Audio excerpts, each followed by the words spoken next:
Donc après la mise en classe de nos régions, il est temps de colorier les symboles sur la carte. Donc on avait fait les symboles proportionnels la dernière fois. Maintenant, il va falloir les colorier. Il va aussi falloir faire la légende. Euh, donc on va choisir une palette de couleurs. On se souvient, on a 3 classes dans les valeurs négatives et 4 classes dans les valeurs positives. Donc 7 classes en tout, mais réparties de manière, il y en a une en moins pour les valeurs négatives. Donc pour choisir une palette de couleurs, on va se rendre sur le site web colorbrewer2.org où il y a beaucoup de palettes de couleurs qui sont faites vérifier que ça marche bien, style qu'il n'y a pas trop d'erreurs de perception, style celui-là il est toujours associé à la bonne classe, parce que parfois on a des illusions optiques, donc la perception humaine ne marche pas à 100%. Donc du coup, en fait, c'est des palettes de couleurs qui sont suggérées pour la cartographie. On a des palettes de couleurs séquentielles, donc du clair au foncé tout simplement, plusieurs variantes. Le nombre de classes aussi qu'on a ici, euh, nous on a 7 classes, mais on n'utilise pas un dégradé simple pour un taux de croissance étant donné qu'on a un seuil externe, la valeur de 0%, c'est un seuil externe. On utilise une palette de couleurs divergentes du coup. Maintenant, on a 3 classes dans le négatif, 4 dans les valeurs positives. Donc, en fait, il nous faut sélectionner 8. Le 0%, il est ici. Il n'est pas blanc. Comme ici, ce serait une valeur manquante, typiquement, ou si on a une classe qui va de -1 à +1, ou des choses comme ça, si on a l'incertitude, notamment. Donc il faut 8 classes. Et puis, en fait, pour les valeurs négatives, on laissera tomber une classe. Puis pour l'autre, on va faire comme ça. On peut aussi faire parfois choisir 6 classes ici, donc prendre les valeurs négatives ici, dans ces valeurs-là. Et puis pour les valeurs positives, on choisit les 4 qui sont ici. Voilà. On a plusieurs à choix ici. Il y a aussi des filtres qu'on peut utiliser pour les daltoniens notamment. Voilà, donc il y a quand même presque 10% de la population qui sont daltoniens. Et puis ça enlève en fait les palettes de couleurs qui sont un peu difficiles à voir pour ces personnes-là. Où les couleurs sont bien visibles évidemment, mais la distinction marche moins bien. Suivant la combinaison de couleurs. Donc, par exemple, celle-là, avec le vert et le rouge, va typiquement moins bien, donc elle est plus affichée. Si on veut encore avoir quelque chose qui est facile à imprimer, sur à imprimer ou facile à photocopier, on se retrouve avec encore moins de palettes, en l'occurrence aucune. On a tout simplement trop de classes. Si on a 3 ou 4, ça va bien, mais au-delà de ça, ça va plus. Donc, on va devoir oublier certains des filtres. C'est les limitations techniques qui font ça. Donc voilà, je vais choisir une des palettes, je vais choisir celle-là pour avoir une diminution qui est plutôt dans les rouges puis, ou dans le magenta, et puis la croissance dans le vert. Donc en fait, les valeurs élevées seront ici. Je vais en fait tourner la légende. Maintenant, je dois amener cette légende dans Inkscape. Je peux évidemment faire ma palette avec... on va commencer avec la légende. Donc en fait, j'ai déjà les symboles de la légende, mais je vais faire un nouveau calque. Donc la légende du remplissage, j'appelle ça la légende choroplète. Choroplète parce que c'est une carte qui est remplie. Donc voilà, c'est le même type de légende. Je vais le mettre tout en haut. Et puis c'est là, je vais peut-être bloquer le reste pour ne pas modifier par accident les autres, ce que j'ai déjà. Et puis je vais faire quelque part dans un coin, je vais commencer à faire une légende. Les caissons, pas trop grands, 10 mm sur 6 mm ou quelque chose comme ça, suivant comment je dois encore ajuster la chose. Chez cette classe, donc je vais faire copier ou dupliquer, tout simplement, tirer en bas, quelque chose comme ça. Encore une fois, dupliquer, encore une fois, et puis je crois que j'en ai 1, 2, 3, 4, 5, 7. Je vais les répartir encore, donc il y a des outils pour les répartir. Pardon, afficher, cacher, je pense que c'est pas là, c'est là-dedans. Répartir, aligner, distribuer, c'est là. Donc là, on peut arranger selon une grille avec cette ligne, quelque chose comme ça. On va essayer de regarder ce que ça donne. L'espacement, on peut peut-être le diminuer un tout petit peu. Je vais faire ici, on peut avoir des millimètres ici. 1,5 mm, on va regarder ce que ça donne. C'est quelque chose qui peut jouer comme ça au niveau de l'arrangement. Puis maintenant, il faut amener les couleurs là-dedans. Une des choses qu'on peut faire, il y a ici des codes couleurs. On peut tout simplement copier ça, l'amener ici dedans. Voilà. Et puis, donc ça c'est fait. La seule chose qu'il y a là, c'est l'opacité, là, alpha. Ben, il faut mettre sur 100, sur tous d'ailleurs. On va mettre l'alpha là sur tous. Évidemment, je dois refaire cette partie-là. Voilà. Donc ça, c'est la valeur là, comme ça. C'est une des façons de faire. Je peux répéter ça pour chacune des couleurs. Ou bien, autre solution, je peux exporter en fait la palette de couleurs ici. Je peux tout simplement cliquer ici, ça va l'enregistrer. Donc, il n'y a pas trop de soucis. Après, je vais montrer comment on peut la charger dans Inkscape.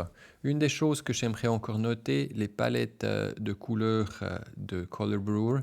Certaines couleurs qui sont ici très claires sont parfois pour nos cartes un tout petit peu trop claires. Surtout si on a des contours blancs, style si on a quelque chose comme ça. Ça risque d'être trop clair ici. Donc du coup, en fait, on prend une palette avec plus de couleurs, par exemple celle-là, et puis on laisse tomber la plus claire, celle-là ou celle-là. Ça peut aussi aller sans trop de problème. Donc il faut souvent avoir plus d'une couleur de Color Brewer. Et puis, donc suivant comment enregistrer deux à la fois. Il y a aussi une possibilité de toutes les télécharger. Vous trouvez en fait le lien juste en dessous de la vidéo là. Pour toutes les télécharger, c'est un fichier zip avec les palettes de Color Brewer, avec toutes palettes, et puis que vous pouvez extraire. Et puis en fait, dans cette archive zip, vous avez tout, déjà avec des noms que vous retrouvez d'ailleurs aussi là. Donc là, ça c'est la palette PI. YG. Parfois, il y a des noms aussi qui sont un tout petit peu plus longs, c'est des abréviations, mais on les retrouve en gros ici. Maintenant, pour les importer dans Inkscape, ces palettes, déjà, il faut savoir où se trouvent ces palettes. Ces palettes peuvent être chargées ici. Il y a un truc qui s'appelle palette. En l'occurrence, il n'y a aucune, mais on peut les sélectionner ici. Il y a déjà un certain nombre de palettes qui sont définies par défaut dans Inkscape, mais évidemment pas celles qu'on veut. Donc il faut qu'on les rajoute. Pour les rajouter, en fait, il faut copier ces fichiers ici, les points GPL, dans son dossier spécifique d'Inkscape où Inkscape cherche. C'est quel fichier, c'est quel dossier, pardon. En fait, on peut aller dans les préférences. On peut aller regarder ici sous Système. on a des informations système. Et puis là, quelque part, il y a un dossier qui est indiqué palette utilisateur. Donc, c'est ce dossier-là. Je peux l'ouvrir directement ici. Et puis, en fait, là-dedans, je n'ai aucune palette. Mais je peux aller les copier. Donc, je copie toutes ces palettes que j'ai là-dedans. Je les bouge là, ici dedans. Et puis, du coup, j'ai toutes les palettes Color Brewer dans Inkscape. Le seul souci, c'est qu'il les charge uniquement au démarrage. Donc, en fait, je vais devoir sauvegarder mon fichier, fermer Inkscape et puis, du coup, recharger, en fait, rouvrir Inkscape. Et puis ensuite, moi j'ai des palettes qui sont ici. Je peux les charger. En fait, ça commence par CB. C'est des palettes divergentes. Et puis après, le nom de la palette avec le nombre de classes. Donc on en a toute une série ici. Il y a les qualitatives, il y a les séquentielles. Il y a tout qui est là. Il suffit de sélectionner. En l'occurrence, il y a déjà une qui c'est la bonne. Puis, du coup, c'est beaucoup plus simple. C'est celle-là. Du coup, je vais plutôt prendre ça, ça ici, ça là. Pardon, on a 3 dans le négatif, donc c'est plutôt quelque chose du genre. C'était juste au départ. Et puis, on en a 4 en fait dans le positif. J'ai un qui ne sent pas assez. Voilà, quelque chose comme ça. Et puis celui-là, je dois encore le dupliquer et puis le bouger en haut. Et puis donner la couleur. Il faut juste que je réorganise encore une fois les caissons. Donc là, des millimètres, du coup, cette ligne, quelque chose comme ça. Et puis 1,5 mm en YK. Donc voilà, ça c'est la palette de... En fait, la légende, les couleurs pour la légende.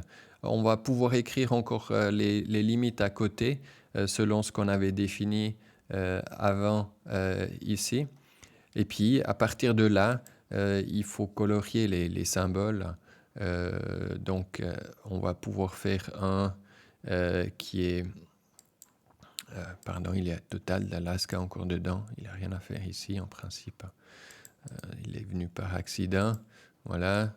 Du coup, ça, c'est plus tout à fait juste.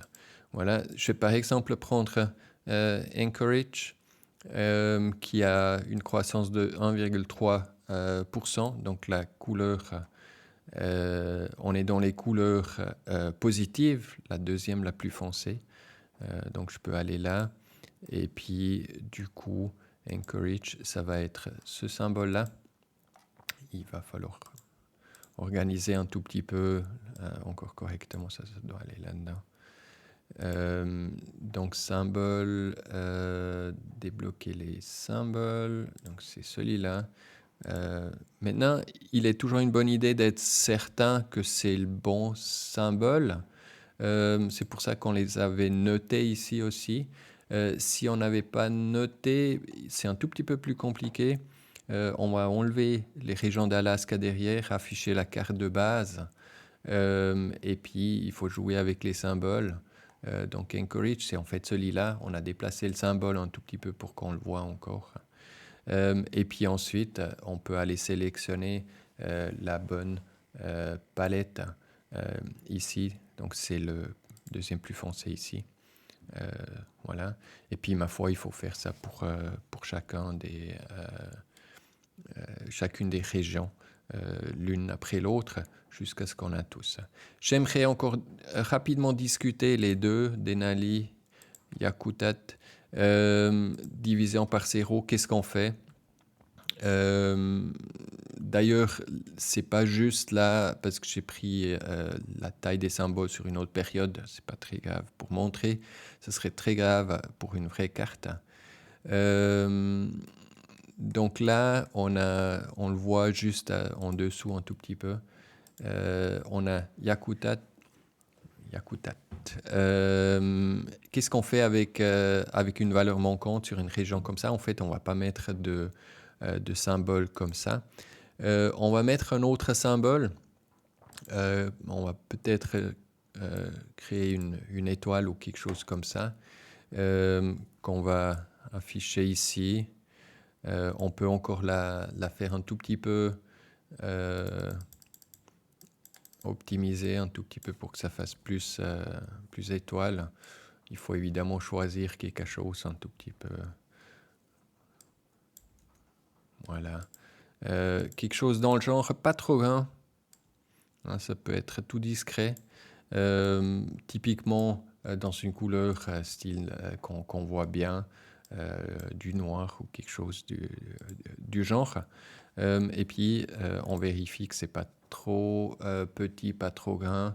Je vais peut-être l'agrandir un mini poil, quelque chose comme ça.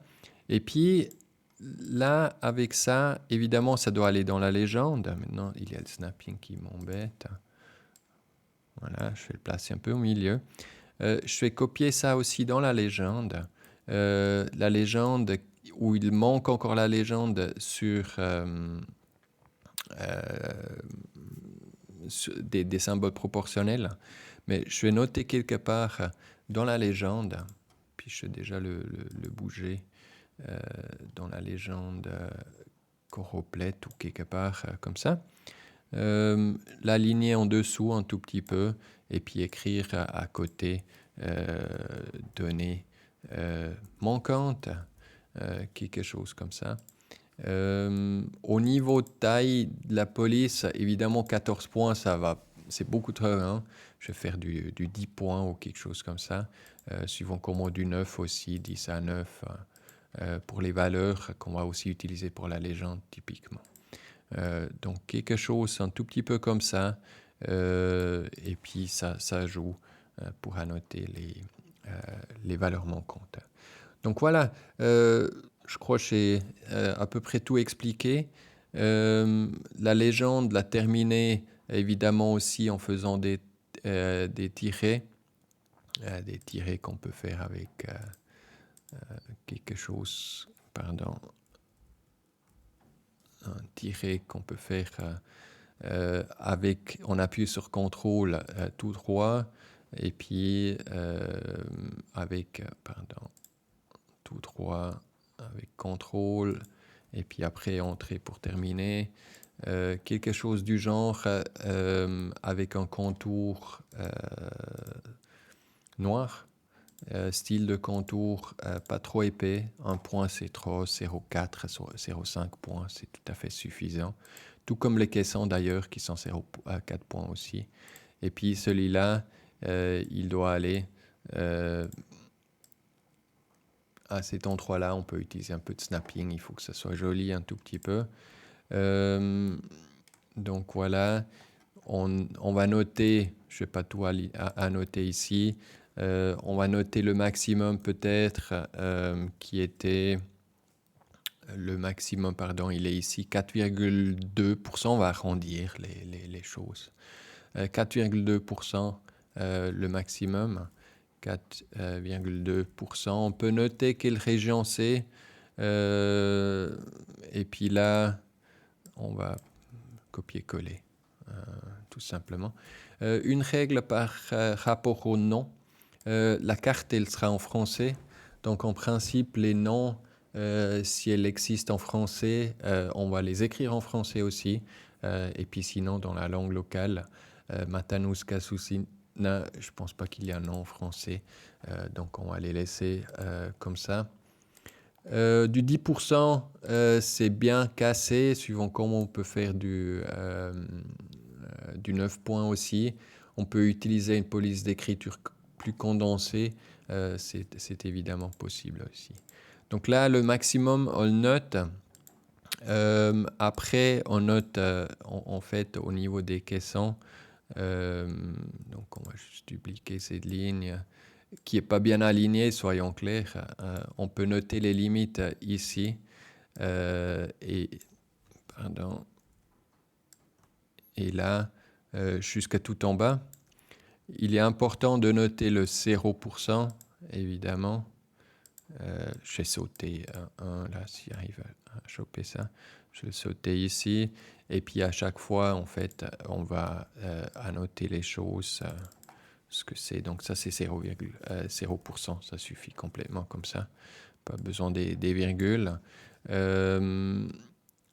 Qu'est-ce qu'il y a de spécial encore avec ces données-là? On peut annoter le 2%, le 1,1%, le -1. Il y a cette valeur un tout petit peu spéciale ici. Je vais rapidement montrer comment faire celle-là. Donc en fait, on annote cette valeur-là, c'est moins 2,6%. Donc en fait, c'est celle-là. On va la prendre là.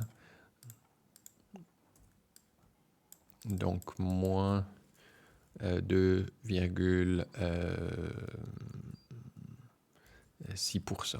Avec l'arrondissement, ça donne comme ça. On peut noter aussi la région, même si là, ça ne fait pas trop de sens.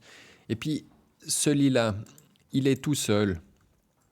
C'est un des rares, il est tout seul, il est à part. C'est une valeur un tout petit peu extrême. Donc, on peut le faire un tout petit peu autrement. Hein. À ce bout-là, on a 3 valeurs qui sont un tout petit peu différentes et ils sont groupées dans cette classe-là, tout normalement. Donc, on ajoute en fait la limite ici, la limite qui est 2% dans ce cas-là. Donc, on met ici 2%. Par contre, en bas, ici, on peut faire un tout petit peu autrement. On peut noter ça en face, comme ça. Style min, moins 4, c'était moins 4,7%. Puis on peut noter ce que c'est. C'est Skagway. Juste cette partie-là suffit en principe. Quelque chose comme ça. Maintenant, ça peut paraître un tout petit peu serré dans certaines situations. Donc, du coup, on peut le descendre un tout petit peu pour dire, il est un tout petit peu à part celui-là. Il est seul. C'est pour ça qu'on le note en face. Hein, donc, en fait, il faut que ça soit en face ici. Ça, c'est plus ou moins au milieu. Mais aligné au même endroit que celui-là quand même. Il n'y a pas de trait ici puisqu'il réfère à tout le caisson. Donc c'est un peu comme ça qu'on peut mettre en place la légende. D'ailleurs aussi là, suivant comment on peut faire une abréviation, quelque chose comme ça. Si ça devient trop long, on va écrire tout le nom complet dans les étiquettes plus tard. Donc voilà. Par contre, une des choses aussi qu'il faut être clair, il faut une légende, un titre pour la légende, pardon. Donc ça, c'est le taux de croissance annuel moyen de 1990 à 2010. Quelque chose du style. Il faut que ça soit clair, super précis. Ça peut être un tout petit peu technique. Mais surtout très précis, donc en pourcent. Voilà. Pour le taux de croissance annuel moyen, on peut aussi parfois mettre la formule quelque part si c'est plus clair. Avec cette indication qu'on a ici, il est super important que le lecteur de la carte sache comment ça a été calculé à la fin. Ceci étant un titre, on peut le mettre par exemple en gras. Quelque chose du genre, mais pas beaucoup plus grand. Il est en 10 points ici aussi maintenant. C'est en 10 points de taille. C'est complètement suffisant. Donc avec ça, on arrive assez loin déjà. Le placement, on va le discuter plus tard. Le placement ici, c'est une des solutions. On a encore un peu de bruit là avec le fond de la carte qui est affiché avec l'image de base. Donc ça, c'est un placement qui est possible. Peut-être on peut encore descendre un tout petit peu. C'est pas très grave si ça arrive sur une région comme la Russie ou le Canada ici qui ne fait pas partie de la région. Donc aucun souci. on va devoir placer la légende des symboles encore quelque part de toute manière. Donc voilà, c'est à peu près tout ce qu'il faut savoir pour remplir les symboles. L'étape suivante sera encore la mise en page, le graphisme, des choses un peu de réglage des détails de la carte.